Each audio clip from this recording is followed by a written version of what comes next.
તિલક નટ્સમાં આજે આપણે બનાવવા જઈ રહ્યા છીએ 11 પ્રકારના ડ્રાયફ્રૂટ્સમાંથી હની વિથ ડ્રાયફ્રૂટ, કે જેની અંદર તમને કાજુ, બદામ, પીળી કિશમિશ, કાળી કિશમિશ, પમ્પકિન સીડ્સ, મગજતરીના બીજ, અંજીર, હોલ ક્રેનબેરી, મોળા ઈરાની પિસ્તા, ટેસ્ટ અને અરોમા માટે રોઝ પેટલ્સ એટલે કે ગુલાબની પંખુડી, સાથે અરોમા માટે એલચીના દાણા, કાર્ડેમમ સીડ્સ.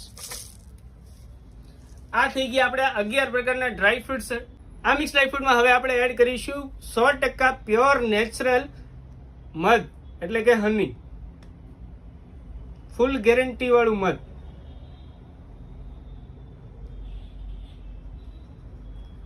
આ થઈ ગયું આપણું હની વિથ ડ્રાય ફ્રૂટ્સ. આ છે 500 ગ્રામનો ડબ્બો, એ તમને મળી જવાનો છે માત્ર ને માત્ર 300 રૂપિયા. તો આજે તિલક નટ્સની મુલાકાત લો અથવા તો ઓનલાઈન ઓર્ડર બુક કરો.